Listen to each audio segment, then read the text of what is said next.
Hey, kia ora, good evening and welcome. Welcome to Hosanna at home, at your home. It's so good to see you, so good to be with you tonight, and I hope you've had an amazing week this week. I hope you've been warm and dry and cozy, and it's so good to be with you tonight, connecting and being community together, even when we're apart in our own homes and our own spaces. Let us know right now if you're meeting up with someone tonight and you're watching the stream together. Tell us right now in the comments where you're fellowshipping from, who you're fellowshipping with. Say hey, it would be so good to hear from you. Now tonight we are flipping the order of everything all around and putting it on its head. So from here we're launching straight into our panel for this evening. Tonight we're going to hear from my dad, Teepa, the prophecy impresario, Adele, our interim lead pastor, who's been doing a fabulous job. We're going to hear from Marion, our creative extraordinaire, and Gary, our former senior pastor. And tonight they're throwing around the topic, the state of the world today. And it's a big hefty one, and they've got so much wisdom, a lot of depth and insight to be able to bring into this topic, unpack, pull it apart, and find out what's a good response to everything that's happening right now. So I encourage you right now is the perfect time to share this stream, especially if you've got non-Christian friends who are wanting to hear an alternative perspective on things and wanting to hear more on this topic. So make sure you share it right now. It's a really user-friendly service tonight because we're going to do worship a little bit later on in our service. And when it comes time for that worship, I really encourage you to draw into that space and make the most of it. You know, it doesn't matter the form, the vessel of worship. It doesn't matter whether you're hearing it through a computer screen, whether you're hearing it live in a building, how the worship is coming through to you. What matters is the heart of worship that you're pursuing, that giving that time and that space to God to lift him up. So I really encourage you to lean into that time, make the most of it, tune up the music or tune up the atmosphere in your space and really lean into that time and let's really give God praise together. Now it's time to hear from our panel. I think they've got some incredible wisdom to share, so let's open our hearts, open our minds, and let's hear what they have to share with us tonight.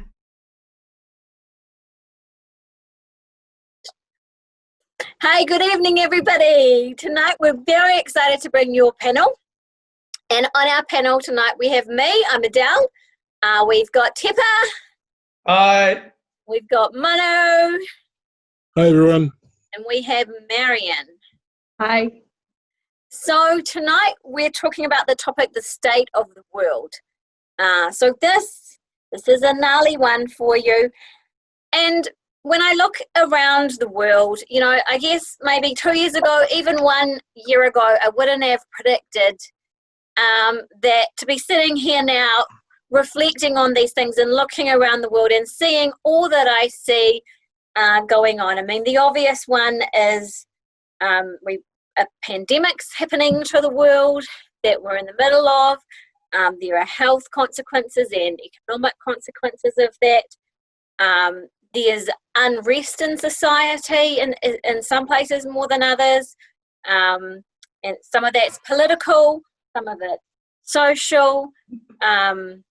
There's a sense of an uprising against injustice. You know, we've just had the Black Lives Matter movement has kicked off. There's climate change in this world. And it just feels like there's so much going on. Like it can be quite even overwhelming. And I just wondered what wisdom you guys had as a panel for what to think about this, how to cope with this, you know, how did we get here, and yeah, who wants to start me off? You know, it's funny because like even today I checked out stuff online, and one of the articles was talking about 5 ways the earth could suddenly end. And it's really quite indicative, I think, of it's just, that was the title of the Manu. And I thought, okay, but it is indicative of the state of people's minds and their thinking about those things. I don't know, I can't say the absolute reasons why these things are happening, but it just seems to me that they are things that happen over history, over time, you know. Yeah. I sort of look around and think, you know, there's a convergence, a coming together of multiple, what I would describe as disruptive events. And some of these events, these things, natural phenomena, some of them are of human origin. And so, the natural phenomena, acts of nature, like extreme weather events, they might be range from things like cyclones with heavy rain to the opposite, drought and, or severe cold snaps. And also in that category, you have geophysical events like earthquakes and tsunamis. Or any of those have the potential to do severe damage and take lives. And then, as Adele mentioned, there's human phenomena, whether it could be social, cultural, political, economic. So the justice issues like Black Lives Matter, down to political and social issues like war, poverty, immigration, economic recovery, disease. I mean, they are all disruptive events. They disrupt our lives. But I think the impact of COVID-19 has definitely created a dominant dark backdrop that is influencing the mood of the entire planet. And that's because every country has been affected. A lot of people have died. It seems that it's going on. And in some places, they're talking about getting new spikes and second waves. I mean, those two words, new spikes and second waves, everybody is, automatically associates that with COVID.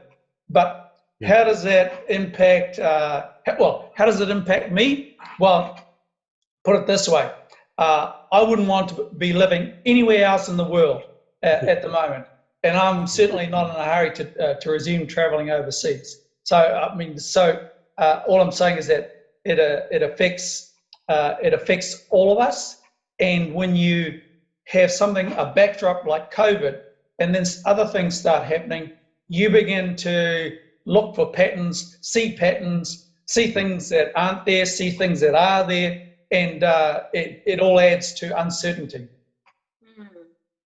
Yeah, I mean, in COVID in and of itself, there's uncertainty because we don't know how it's going to play out. Like I was looking at an article today, and they had 3 different possible scenarios, and even then, I'm sure it's not limited to 3. And so again, there's a backdrop of uncertainty in that, which adds, and just kind of multiplies the effect when you've got uncertainty coming from other angles, I think.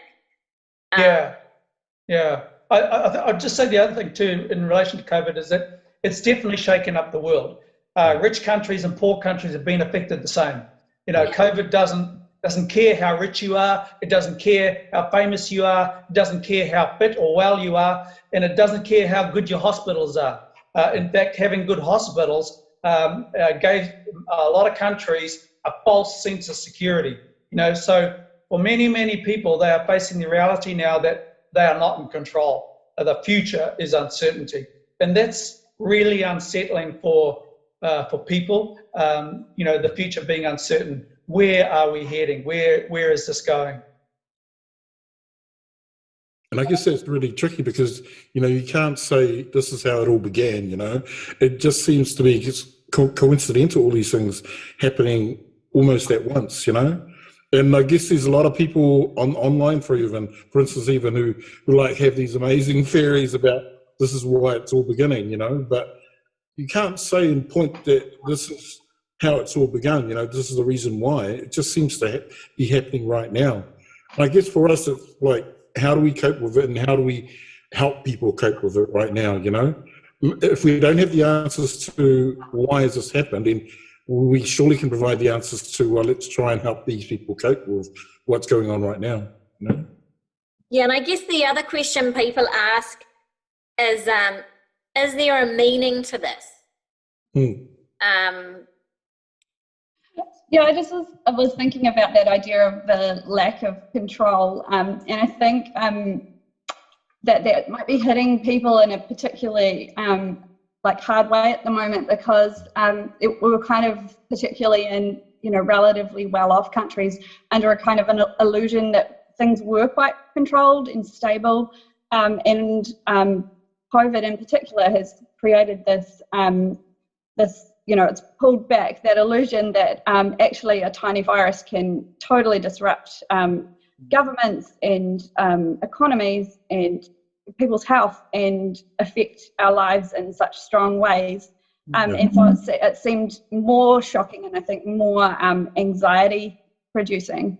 And I've also been thinking about how there are some particular things in the way that the world is at the moment that maybe just have increased the kind of anxiety and tension in this current environment that goes along with these big events that are happening. And that's things like even social media, like it's created a type of connection and a different type of way of communicating that has created a big exchange of thought and idea, but all sorts of things, and a lot of communication, but that's not necessarily really listening, but positioning. And there's also this maybe related or maybe just a sort of political environment in the world that's quite polarizing. Like there's a real tension between and people going in one camp definitely and the other and being totally opposed to one another, and so it means that there's a sort of tension undercurrent to everything that's going on that affects, I think, all of us and how we relate to these events and how we try and make sense of them and how we think about how things are going to be improved. And also the idea that we're currently living in a really sort of secularist society where generally people aren't looking to God or to greater meanings, so things are quite individualistic and the pursuit of happiness is like the greatest end for a lot of people. So it means it's a lot of a sense that we're drifting on those kind of waves of uncertainty. And when people are faced with uncertainty, they feel insecure. They feel fearful, anxious, stressed. But when people are then facing multiple disruptive events coming together simultaneously, the level of uncertainty escalates. They just feel overwhelmed. They can get very distressed. It's a feeling of helplessness sets in. They lose hope. Some become depressed and give up. That's just the effect of uncertainty. Yeah, so Manu, you asked a question before, which was along the lines of, you raised the question of how do we cope? Do you want to start us off on an answer for strategies to help people who are feeling those things that Teepa just mentioned? Well, I guess I have to say that I'm not a psychologist, first of all. But what I can tell you is basically where I kind of fit in terms of how I manage things. And really, I'm a Christian, and that's where my hope, and that's where I sort of stand in regards to dealing with things, I guess. So I guess if you're asking me, Manu, how do you cope with things? How do you cope with this uncertain world? And that's where I have to say, look, I stand under God and His influence. So He affects me in such a way that I feel confident in just being with Him. So despite all the turmoil, despite what's going on, I can have my full trust in Him. I don't have any other fancy answers. Apart from that, I know my trust is in God. He's reliable, and He's the one that will be able to help people. I know that because I live that. He's getting emotional. And I didn't want to get emotional. He's the one that I stand with, and He takes me through things in my life, and He has. So I know for a fact, because I've lived that God can be the one thing that will hold people together. And there's lots of things that people could say, yep, I'm going to use this. I'm going to rely on this. But I know for me, I rely on God, and that's my answer. Short and sweet. Sorry. Anybody else? Get in there. Oh my gosh. I think God has an answer for every person that's facing this. Yeah. So, some examples would be, uncertainty of employment. Will I be able to get a job? Will I still have a job in 6 months' time? Yeah. Uncertainty of education. Will I complete my qualification and training? Yeah. Uncertainty of shelter or a home. Will I be able to buy a home? Should I buy a home? Will I be able to maintain my mortgage payments? Yeah. And even something even more fundamental, which is facing some people, and that is uncertainty of food. Where will our next meal come from? There are thousands and thousands of people who are facing that very issue now that weren't facing it 6 months ago. And then going to a wide range of things like uncertainty of love. Will I marry? Will I find someone to love? Will I find happiness? Uncertainty of health. Will I stay healthy? Will they find a cure? Uncertainty of future. Will we survive? Is there a way out? Will we be safe? And I stand with Manu on that, and that is, the God that I know says that I shouldn't worry about those things. But I think it actually raises an even more fundamental set of questions, and that is uncertainty of identity. Who am I? Uncertainty of purpose. Why am I here? What was I born for? What am I meant to be? Who am I meant to be? Uncertainty of destiny. Where am I going? Where will this end? And even more fundamental, uncertainty of being. Is God real? Does he have an answer? Is God in control? Yes. Yeah, I totally agree there. I sort of think, that we not only can provide those answers spiritually through God, right? But as Christians, we also need to make stand on some of these issues ourselves, to help as well, So I think that our response was numerous, We can respond by definitely giving the answers of Christ, which is hope, peace, all of those things, right?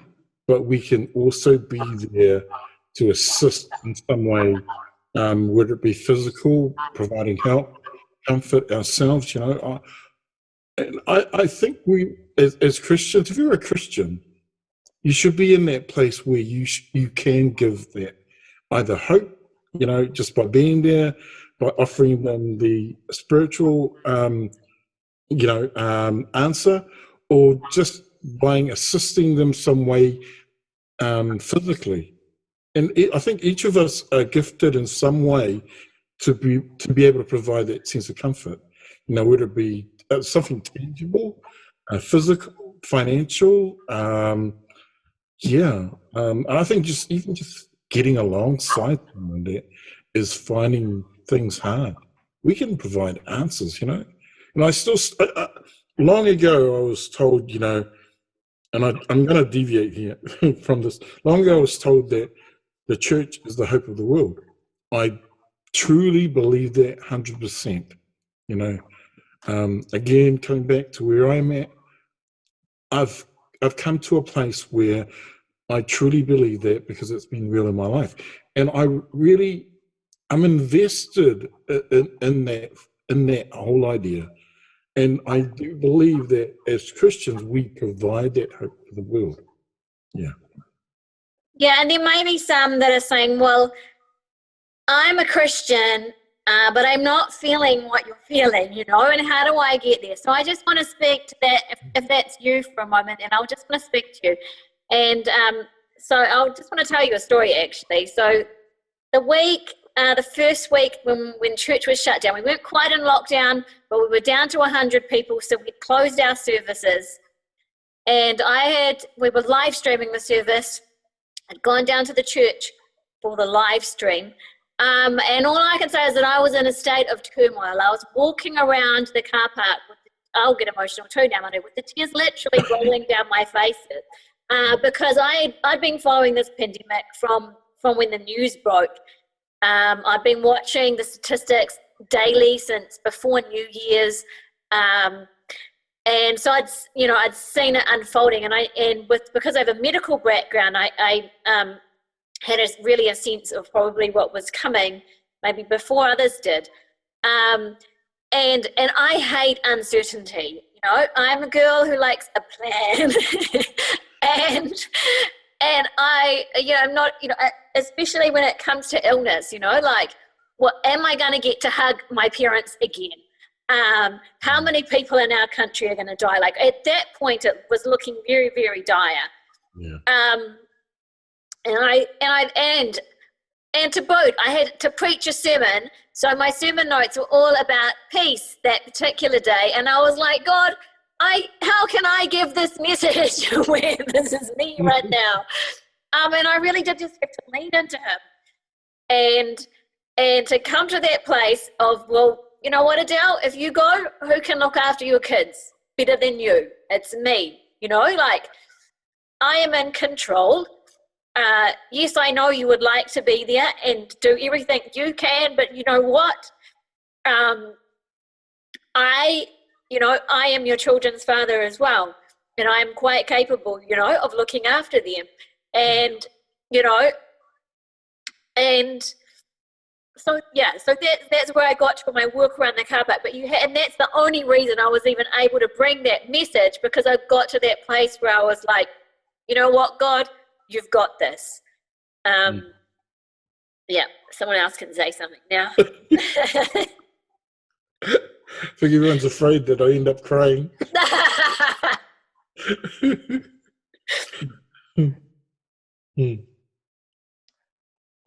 Go, Marion, share some wisdom.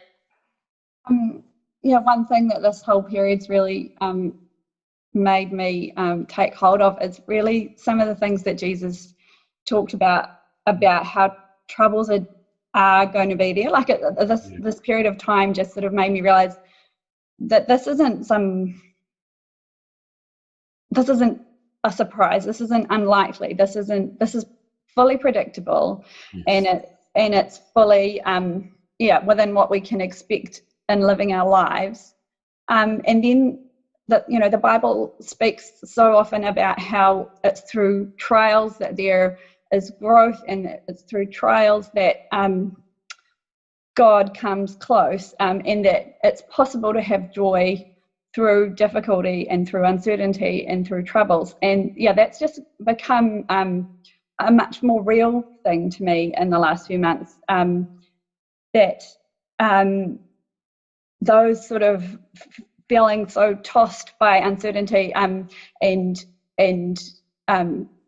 facing real difficulty just leads you, if you want it to your knees before God, and God shows up in such real ways. Like I'm really grateful for those times, because I just feel that they drew me so much closer to God, because you're so desperate in those times, and nothing else can anchor you in the way that God can.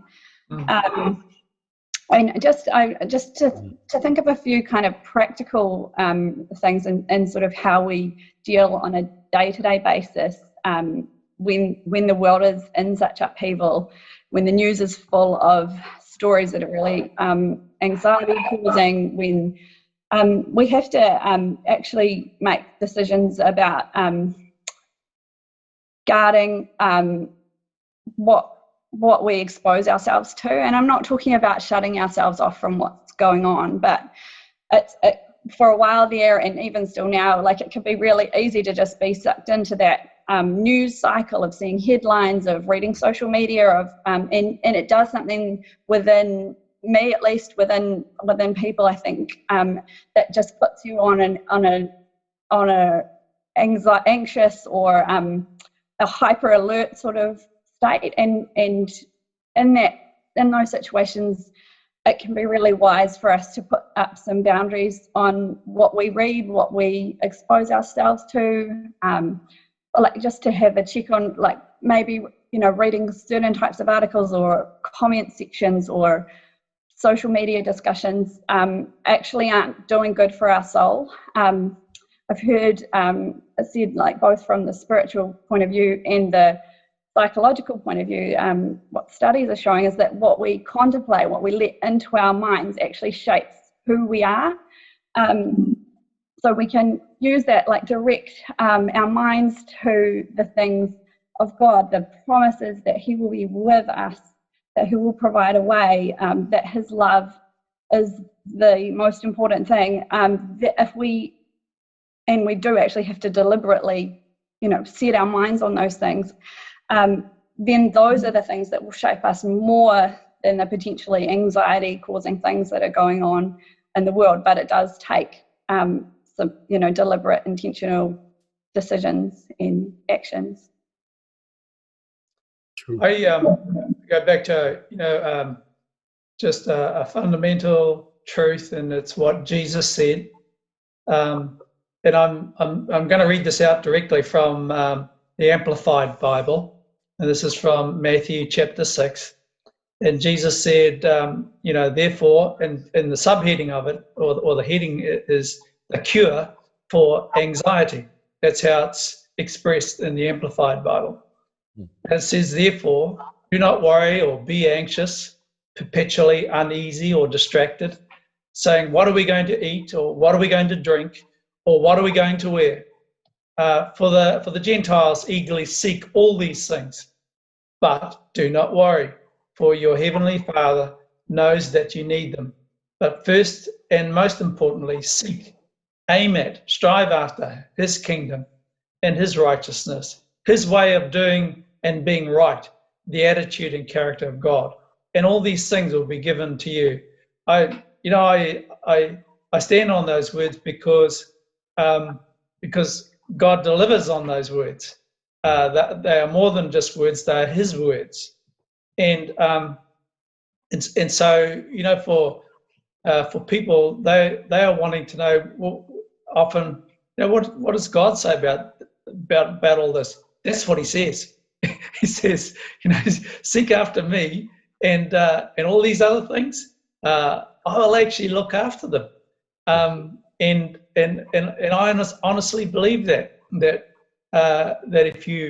if you seek after God, He will be found by you, because He wants you to find Him, and He'll look after the things that are important in your life, because He knows your need.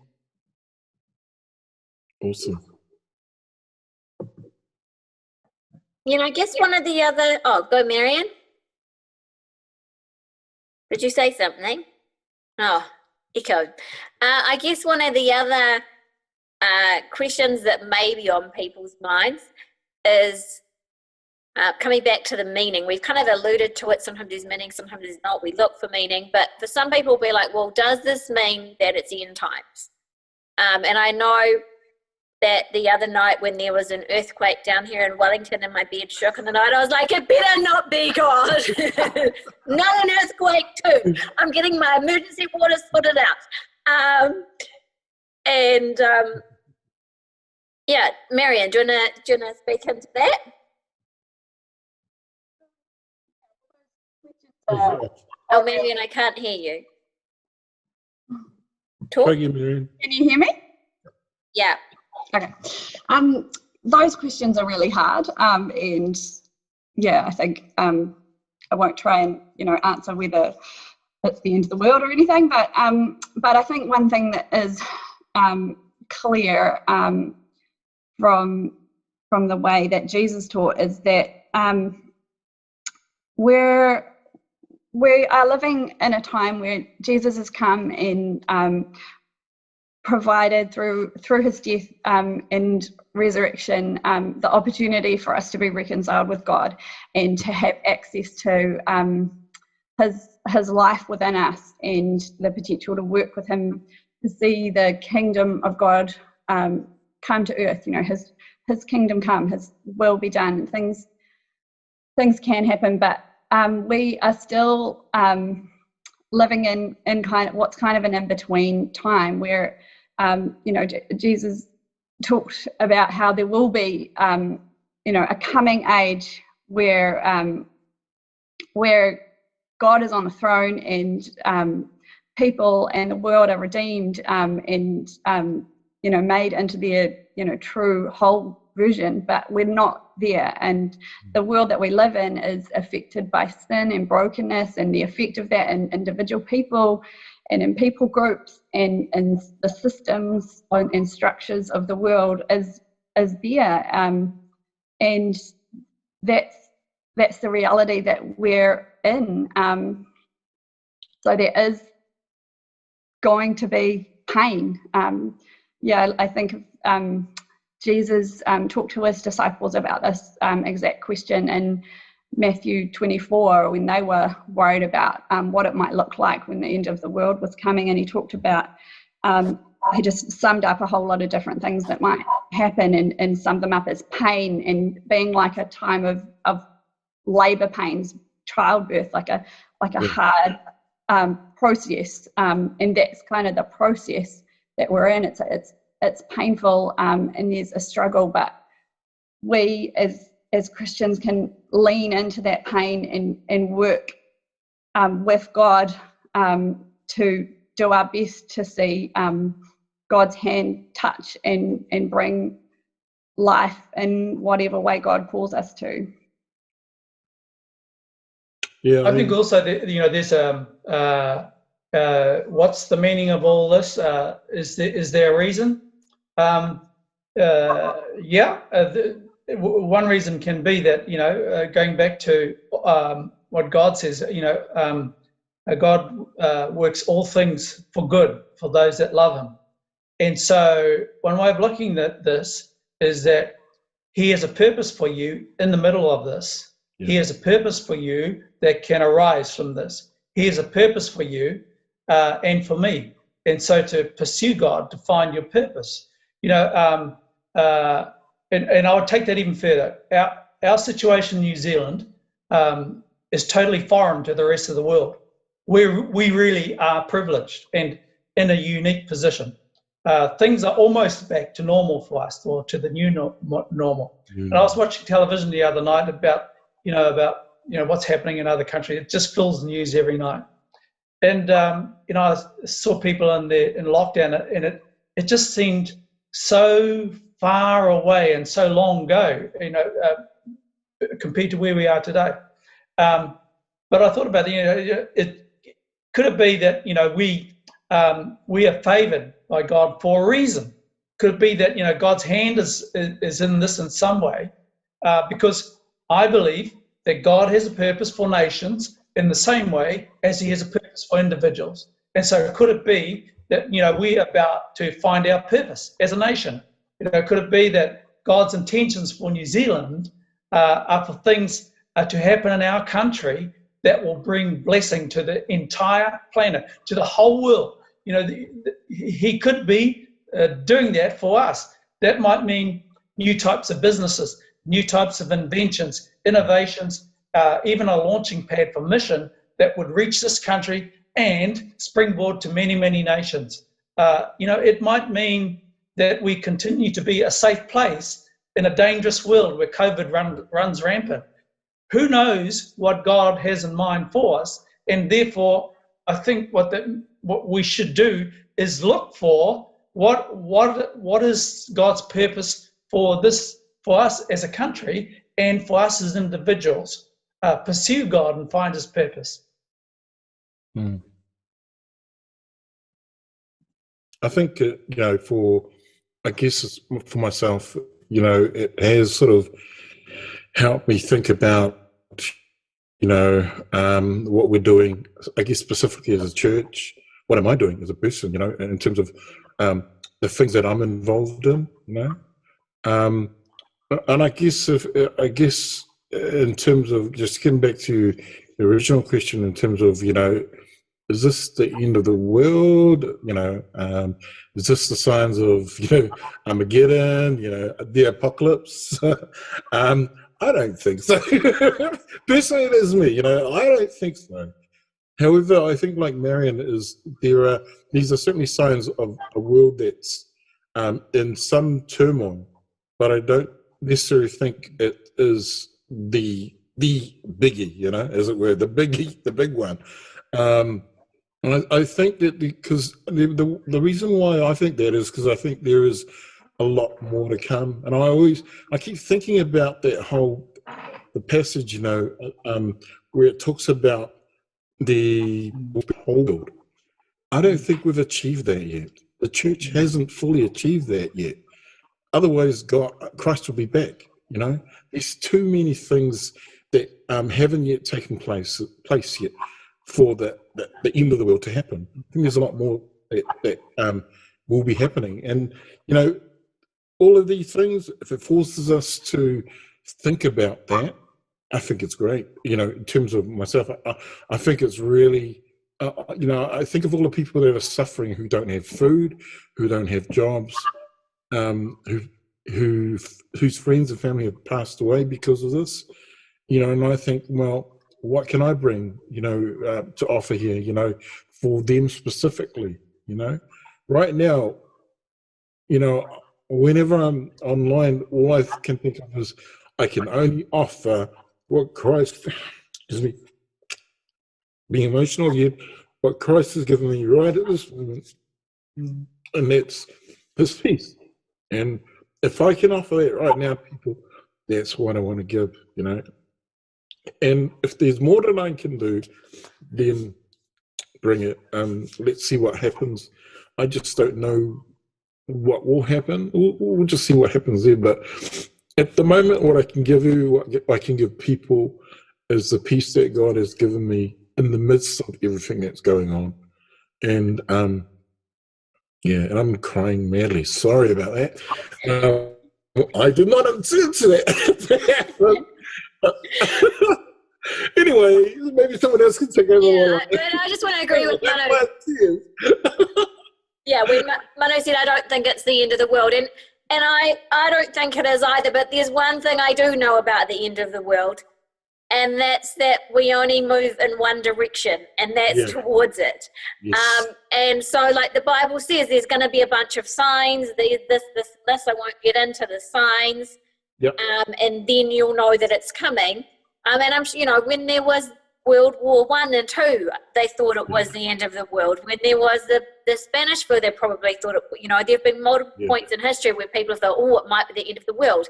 Now, if that prepares you to get ready for your eternity, then that's probably a good thing. But the other thing the Bible does also say, though, which is hard to reconcile, is that it will come like a thief in the night. It will do. So that even though you know that there's going to be some signs and you think, well, it must be easy to predict.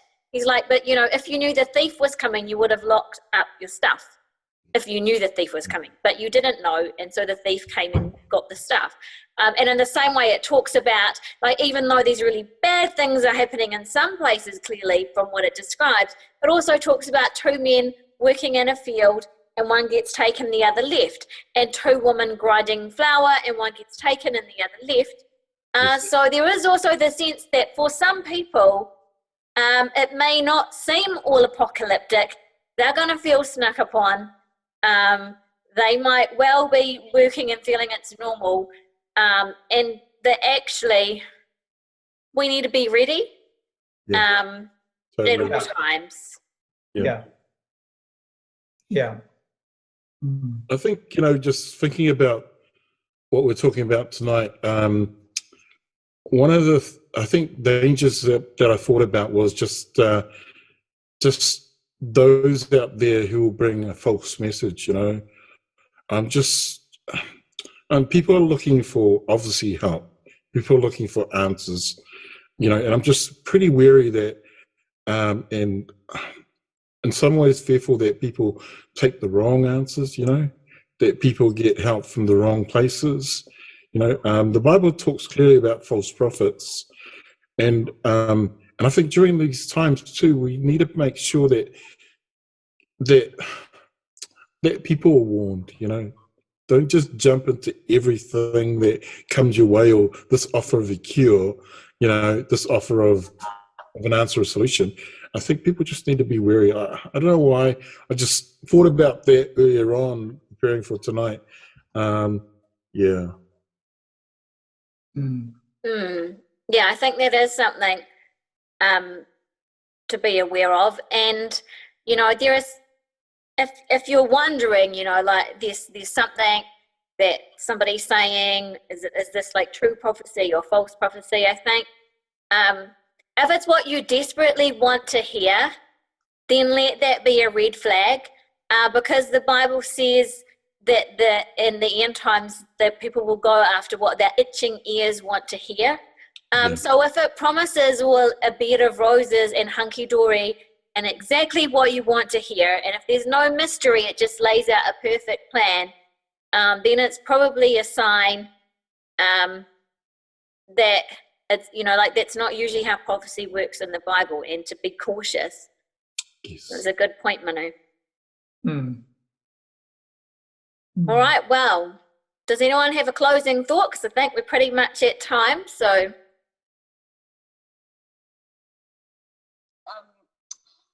This is the Bible that's really sort of standing out as a kind of how to live in this age is from Micah 6 verse 8, which is, God telling what he requires of us, and it's to act justly, to love mercy, and to walk humbly with our God. And just among particularly like all the the unrest and injustice, and it's to have that posture of God, I want to do right, and I'm willing to change, I'm willing to listen. You are a God of love and mercy and compassion, and that's what leads people to repentance. And I want to be a vessel that's there, offering that to the world. And I certainly need to be, shaped by God, and to listen and learn, and be changed, so that I can do that for those around me. I think there are lots of opportunities to love in different ways that's going to look as we go forward. And I think that kind of humble posture is really standing out to me right now.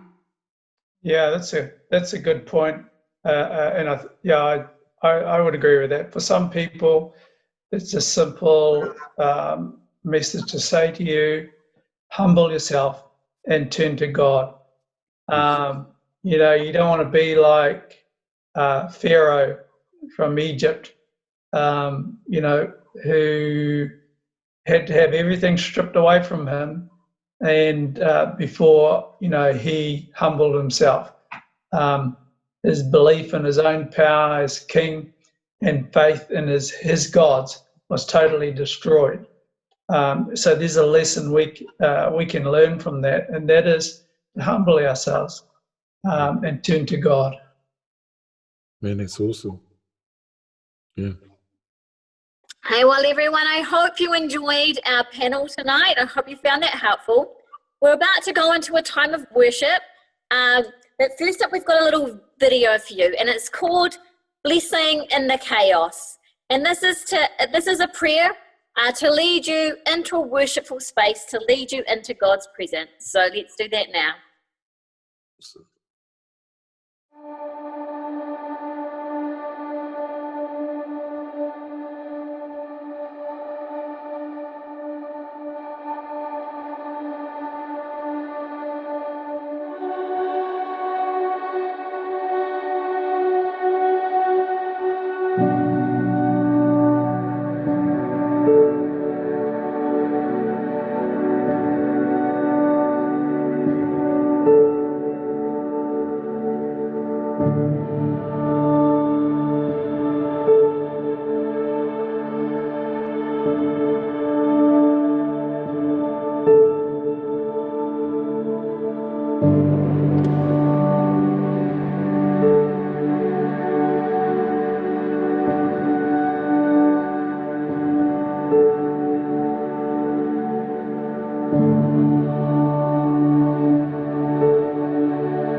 everybody.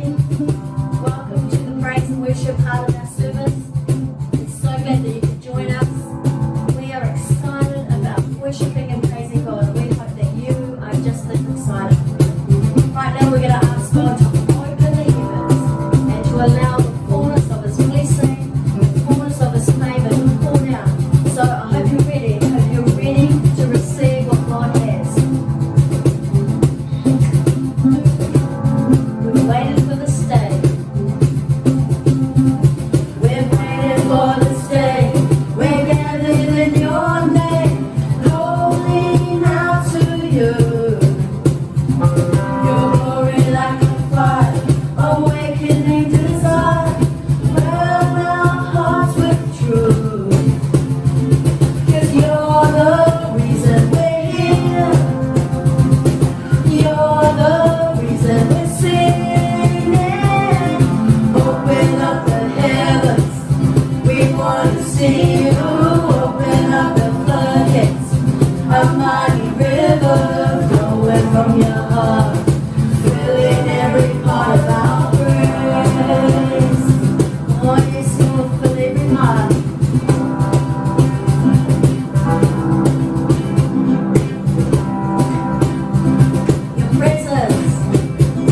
Your presence in this place, your glory on our face, looking to the sky, descending like a cloud, standing with us now. Lord, unveil our eyes, 'cause you're the reason we're here. Yes, you are. You're the reason we're singing. Open up the heavens. We want to see you. Open up the floodgates. A mighty river flowing from your heart, filling every part of our praise. Open up the heavens. We want to see you. Open up the floodgates. A mighty river flowing from your heart, filling every part of our praise. Show us, Lord, show us. Show us your glory. Show us your power. Show us your glory, Lord. Show us, Lord. Show us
filling every part of our praise.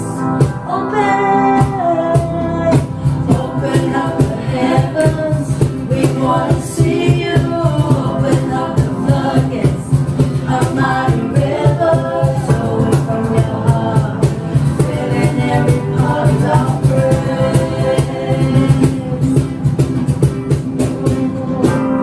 Yes, Lord, every part of us.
giving you for us, then I want to encourage you to comment, to tell somebody, because God is always speaking. God is always wanting to communicate with us. That's the kind of God that He is. He's a God that is with us. He's a God that is for us.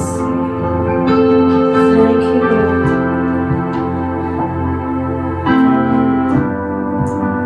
Thank you, Lord. Thank you that we can sense your presence. we can even see you moving, see what you're doing around us, Lord God, see what you're doing in each one of us. And God, for that we are so grateful. We worship you. We worship you. Thank you, Lord. You are here. You are here. Moving in our midst. I worship you. I worship you. You are here. Moving in this place. I worship you. I worship you. You are here. Turning lives around. I worship you. I worship you. You are here, moving in this place. I worship you. I worship you. You are waymaker, miracle worker, promise keeper, light in the darkness, my God, that is who you are.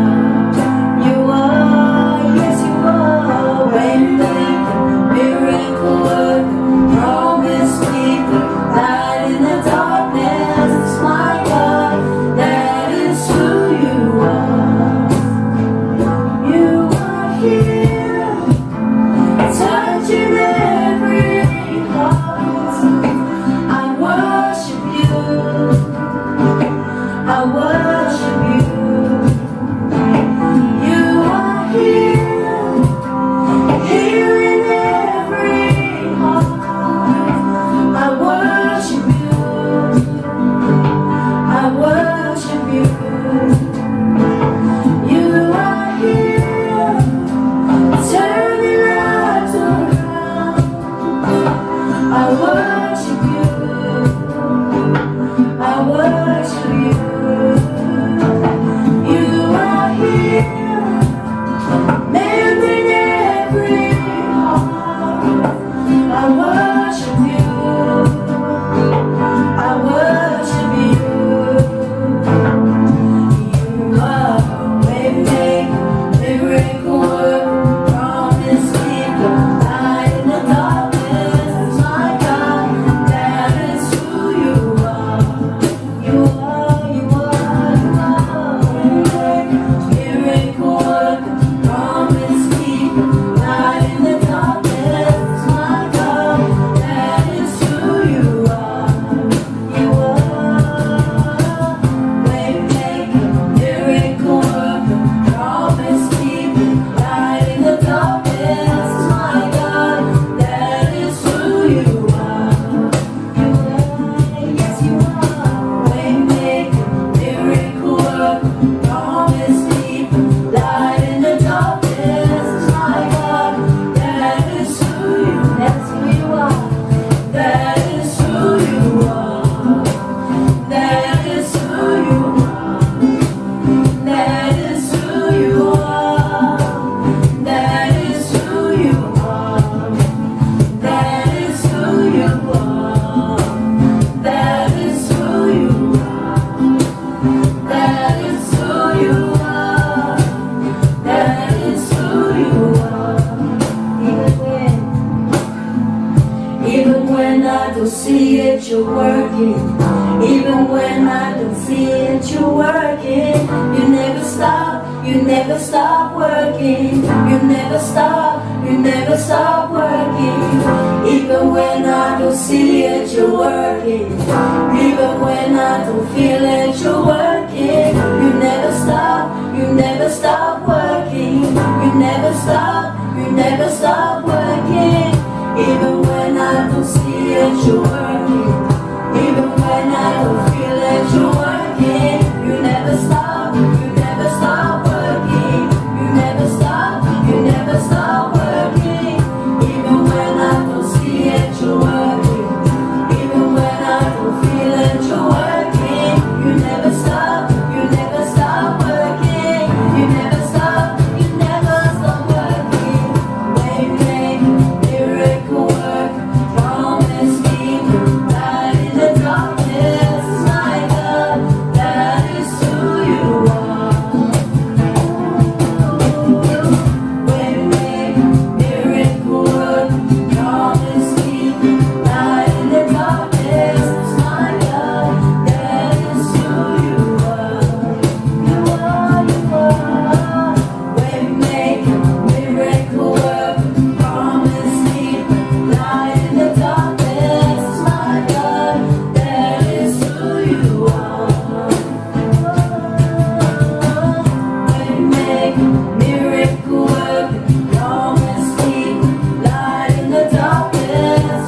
miracle work, promise keep, light in the darkness, my God, that is who you are.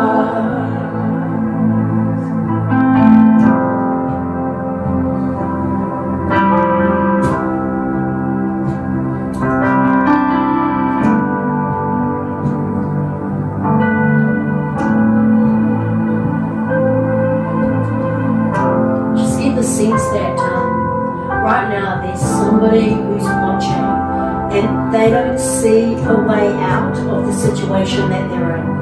And God is saying right now through the words of the song, which are truth, that He is a waymaker. And if you will just say to Him, I need you to help me to get through here, that you are a waymaker. I've just sung it. People around me have just sung it. Then God is going to show you a way. It's going to show you a way through that, it's just going to blow your mind. That's the God we serve. He is a way maker. He makes a way when there doesn't seem to be any way through. He's a miracle working God. God is the same yesterday, today, and forever. And He's done miracles, He does miracles, and He will continue to. So if you need a miracle, right now, then call on Him. Say, God, here I am. I need you. I need you. God, we thank you that you've been with us. We thank you that we have the freedom to worship you wherever we are. Oh God, here we are, gathered in your name to worship you, the Waymaker, the miracle worker, the promise keeper, a light in the darkness.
So let's recap what we've heard tonight.